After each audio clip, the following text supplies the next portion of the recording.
জয় জগন্নাথ দেবের জয়, জয় জগন্নাথ দেবের জয়, জয় জগন্নাথ দেবের জয়, জয় জগন্নাথ দেবের জয়। এমন সময় হঠাৎ করে একজন বলে ওঠে, জগন্নাথ দেবের গলার সোনার গয়নাটা কোথায়? সুভদ্রা, বলরাম, কারোরই তো গলায় সোনার গয়না নেই। হ্যাঁ, সত্যিই তো, গয়না কোথায় গেল? গয়না চুরি হয়েছে? এটা কোন অলক্ষণে ব্যাপার? কার এত বড় সাহস যে দেবতার গা থেকে খুলে নেবে? এত বড় সাহস কার হলো? পুরোহিত ঠাকুর, আপনি কাউকে এই মন্দিরের সামনে আসতে দেখেছেন? কে করলো? হ্যাঁ, কে করলো এই চুরি? কি করলো এই চুরি? রথযাত্রা উপলক্ষে পলাশপুরে বিশাল এক রথের উৎসব হয়। এই গ্রামের পুজোর একটা বিশেষত্ব হলো, এই রথের উৎসবের সময় জগন্নাথ, বলরাম, সুভদ্রা গায়ে সোনার গয়না পরে থাকে। এর জন্যেই অনেক দূর দূর থেকে লোক আসে এই গ্রামে রথের উৎসব দেখতে। কিন্তু আজকে যখন সকালবেলা পুজো হচ্ছিল, তখন গ্রামের লোকে দেখতে পায় জগন্নাথ দেবের গায়ে সোনার গয়না উধাও। গয়না চুরি কে করেছে? এখানে কার এত সাহস হবে বলো তো? মন্দিরে চারিদিকে ক্যামেরা লাগানো, আর তাছাড়া মন্দিরে সবসময় ব্রাহ্মণ মশাই আছে, তারপরও কি করে গয়না চুরি হতে পারে? আমাদের পুলিশকে এক্ষুনি খবর দিতে হবে। আর পুরোহিত মশাই, আপনি কোথায় ছিলেন? আমি তো এখানেই ছিলাম, এখানেই সব সময় শুয়ে থাকি। এই মন্দিরে তো কেউই আসেনি কালকে রাতের সন্ধি পুজোর পর। আপনি এখানে থাকার পরেও আপনার চোখের সামনে থেকে গয়না কি করে চুরি যায়? হ্যাঁ, আমার তো মনে হয় আপনিই গয়না চুরি করেছেন। না না, এটা আমি করিনি, তোমরা আমাকে ভুল ভাবছো। আপনি ছাড়া এখানে আর কেউ থাকে না। কাল অবধি গয়না ছিল আর আজকে গয়না নেই। তাহলে আপনি ছাড়া আর কে চুরি করলো শুনি? তাছাড়া আপনি বলছেন এখানে আর কেউ আসেওনি। তাহলে আপনি থাকা সত্ত্বেও গয়না কিভাবে চুরি হতে পারে? গয়না কি উধাও হয়ে গেল? হ্যাঁ, মারো মারো পুরোহিত মশাইকে, মারো, ধরে পুলিশের হাতে ধরিয়ে দাও। গয়না চুরি উনিই করেছেন। এইদিকে পুরোহিত মশাই নিজের প্রাণ বাঁচাবার জন্য দৌড় মারে আর বলতে থাকে, আমি দেবতার সেবক, আমি আমি গয়না চুরি করিনি। আমি দেবতার সেবক, আমি আমি গয়না চুরি করিনি। এই জ্যোতি, আজকে রথের মেলায় যাবি? হ্যাঁ যাব, কিন্তু একটা শব্দ শুনতে পাচ্ছিস? অনেকক্ষণ থেকেই আমি একটা শব্দ শুনতে পাচ্ছি, মনে হচ্ছে কেউ কান্না করছে। হ্যাঁ, কেউ একজন কাঁদছে। কি বলছে ভালো করে শোন।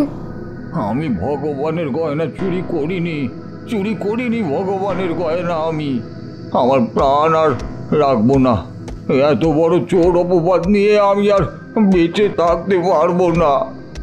এ কি কাণ্ড রে মতি, আমাদের এখনই ওখানে যেতে হবে। মতি আর জ্যোতি সঙ্গে সঙ্গে গাছ থেকে নেমে তারা দেখে গাছের কাছে এক পুরোহিত মাথা ঠুকতে ঠুকতে বলছে, আমি ভগবানের গয়না চুরি করিনি ভগবানের গয়না। আমি আমার আর প্রাণ রাখবো না। এত বড় চোর অপবাদ নিয়ে আমি বেঁচে থাকতে পারবো না। কি হয়েছে ঠাকুর মশাই? আপনি এখানে এইভাবে নিজের ক্ষতি করছেন যে? আমাদের খুলে বলুন কি হয়েছে। ঠাকুর মশাই সব বলে।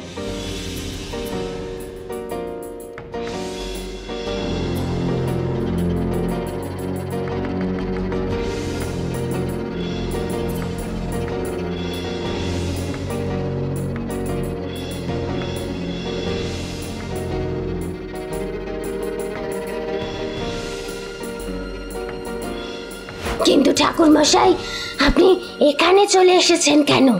আপনি এখানে চলে আসার জন্য সকলে আপনাকে চোর ভাববে। সকলে ভাববে আপনি শাস্তির ভয়ে এখানে চলে এসেছেন।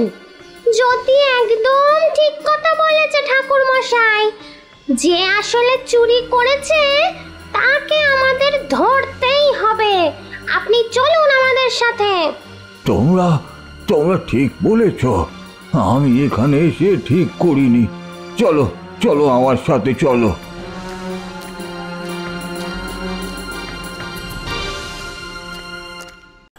এই তো পুরোহিত মশাই চলে এসেছে। অ্যারেস্ট করো পুরোহিত মশাইকে। আপনি এভাবে বিনা দোষে কাউকে অ্যারেস্ট করতে পারেন না। সবাই বলছে যে পুরোহিত মশাই নাকি চুরি করেছে, তাই ওনাকে ধরছি। আপনি ভুল করছেন, আগে দেখুন কে চুরি করেছে। এখানে অনেক সিসিটিভি আছে, আপনি সিসিটিভি ফুটেজ চেক করুন আগে।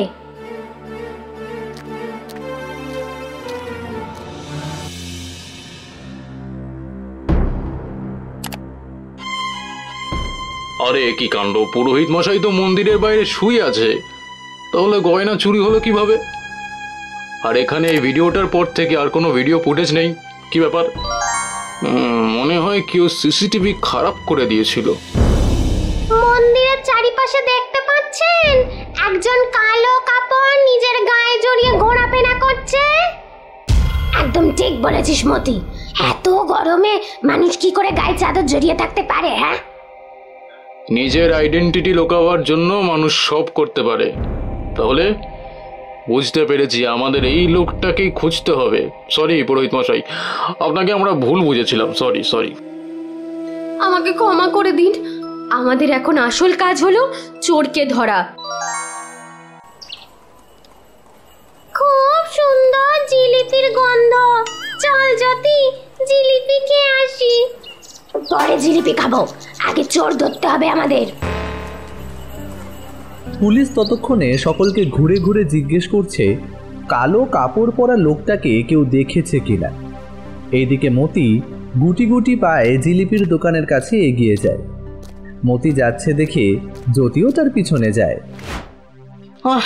কি দিনকাল পড়লো, ভগবানের গয়না চুরি হচ্ছে। কাল চাদর জড়ানো লোকটা কি জন্য আমি দেখেছিলাম, আমার দোকান থেকে জিলিপি কিনছিল, তারপর ওই পথ দিয়ে চলে গেল জঙ্গলের দিকে। তাই কাকু, তুমি ঠিক দেখেছ? এই মতি চল তাড়াতাড়ি। হ্যাঁ, আমি ঠিক দেখেছি। ওদের জলদি ধরতে হবে, নয়তো গয়না পাচার হয়ে যাবে। মতি আর জ্যোতি দোকানের বলা পথ ধরে হাঁটতে থাকে।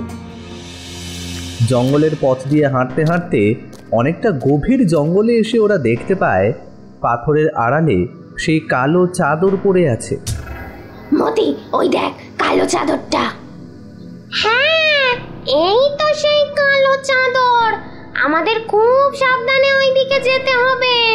দুজনেই চুপি চুপি গিয়ে দেখে পাথরের আড়ালে দুজন বসে আছে। তারা চোখ বন্ধ করে নিশ্চিন্তে ঘুমোচ্ছে। আমি গাছে বসে ওদের উপর নজর রাখছি, তুই তাড়াতাড়ি পুলিশ ডেকে আন। জ্যোতি এই বলে গাছে উঠে যায়, আর মতি উড়ে উড়ে যায় পুলিশের কাছে।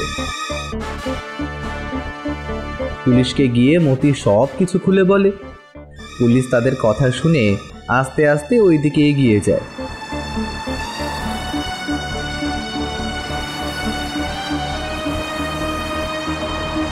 তখনও জ্যোতি গাছের উপরে বসে ওদের উপর নজর রাখছিল। আচ্ছা, ওরা ওই গুহার ভেতরেই তাহলে গয়না লুকিয়ে রেখেছে।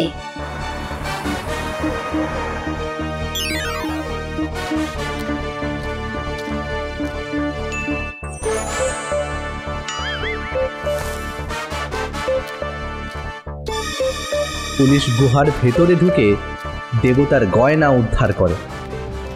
এরা খুব বড় চোর, অনেকদিন থেকেই এদের ধরার চেষ্টা চলছে, আমরা কিছুতেই এদের ধরতে পারছিলাম না। মতি, যদি তোমাদের জন্যই আমরা আজকে একটা চোরের দলকে ধরতে পেরেছি। সাবাস। সকলেই আবার রথের সামনে উপস্থিত হয়। দেবতাকে গয়না পরানো হয়। চারিদিক উলু আর শঙ্খধ্বনিতে মেতে ওঠে। মতি আর জ্যোতি জিলিপির দোকানের সামনে দাঁড়িয়ে জিলিপি ভাজা দেখছে। তোমরা আজকে যত খুশি জিলিপি খাও, তোমাদের জন্যই তো চোর ধরা পড়লো, জগন্নাথের গয়না উদ্ধার হলো। খাও খাও খাও।